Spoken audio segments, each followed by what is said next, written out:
Iran ने दुनिया की लाइफलाइन स्ट्रेट ऑफ हॉर्मूज को एक डेथ ट्रैप बना दिया है। क्या हॉर्मूज के पानी के नीचे तेहरान ने ऐसी चाल चल दी है जिससे सुपर पावर अमेरिका और उसकी सबसे शक्तिशाली नेवी भी डर गई है।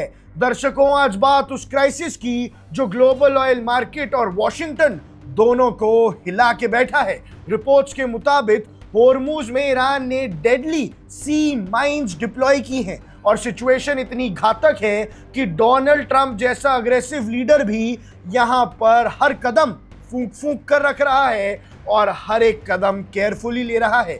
यूएस नेवी ने अपने एडवांस सी ड्रोन्स और रोबोटिक सिस्टम्स डिप्लॉय किए हैं सिर्फ इसीलिए ताकि भैया समुंदर में बिछे सारे माइंस का पता लगाया जा सके। सवाल यह है, क्या यह दुनिया के सबसे इंपॉर्टेंट ऑयल रूट को बचाने की आखिरी फाइट है?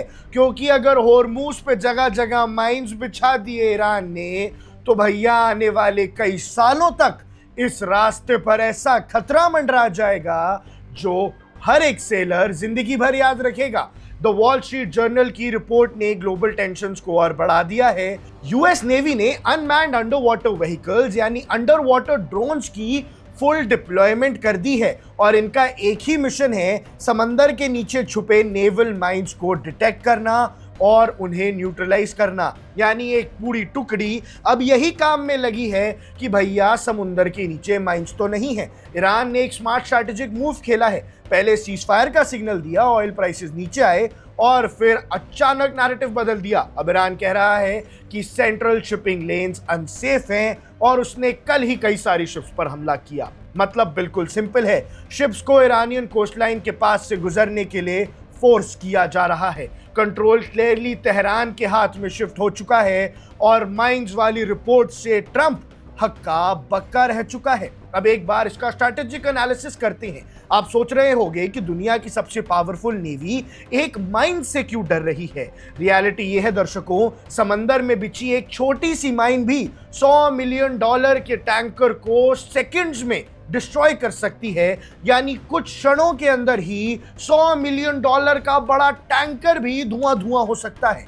ईरान के पावरफुल लीडर मोहम्मद बगैर गलिबाफ ने क्लियर मैसेज दिया है, जब तक सैंक्शंस नहीं हटेंगे गल्फ नॉर्मल नहीं होगा। अब ट्रंप सोच रहा है कि भैया सैंक्शंस नहीं हटाए तो कहीं माइंस की संख्या बढ़ ना जाए। अब दूसरी तरफ डोनाल्ड ट्रंप डिप्लोमेसी की बात कर रहे हैं, लेकिन उनके मिलिट्री मूव्स कुछ और ही स्टोरी बताते हैं। अगर एक भी यूएस टैंकर यहां हिट होता है तो ये सिर्फ गल्फ कॉन्फ्लिक्ट नहीं रहेगा, ये ग्लोबल वॉर एस्केलेशन बन जाएगा। इसीलिए अमेरिका ने ह्यूमन रिस्क कम करने के लिए रोबोटिक वॉरफेयर का सहारा लिया है।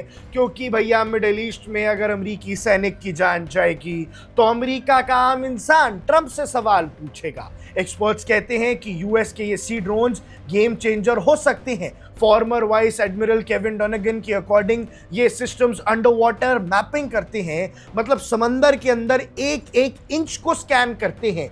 यूएस के पास टेक्नोलॉजी तो कमाल की है, पर भैया डर तो देखो। सिर्फ एक रिपोर्ट है ईरान की तरफ से कि शायद हॉर्मूज के नीचे माइंस बिछे हों और कैसे अपनी सारी टेक्नोलॉजी लाने पर यूएस मजबूर हो गया है। दर्शकों, लेकिन चैलेंज सिर्फ माइंस डिटेक्ट करना नहीं है। सवाल यह भी है, क्या ईरान इन ड्रोन्स को फ्रीली ऑपरेट करने देगा? ईरान अपनी मॉस्किटो बोट से इन ड्रोन्स पर भी तो हमला करेगा और अगर ईरानियन फोर्सेस ने इन रोबोटिक सिस्टम्स को टारगेट किया तो सिचुएशन इंस्टेंटली एस्केलेट हो सकती है। ये एक high stakes cat and mouse game बन चुका है जहां चूहे और बिल्ली के इस खेल में ईरान जीतता नजर आ रहा है। स्ट्रेट ऑफ हॉर्मूज से दुनिया का 20% ऑयल फ्लो होता है और अब ईरान के कब्जे में वहां से गुजर रही हर एक शिप इनडायरेक्टली है और इस रूट के डिसरप्शन से दुनिया भर में पेट्रोल के दामों पर फर्क पड़ेगा।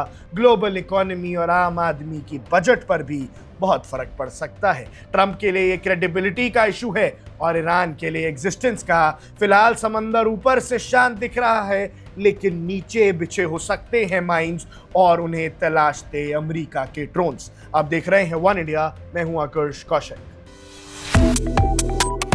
Subscribe to One India and never miss an update. Download the One India app now.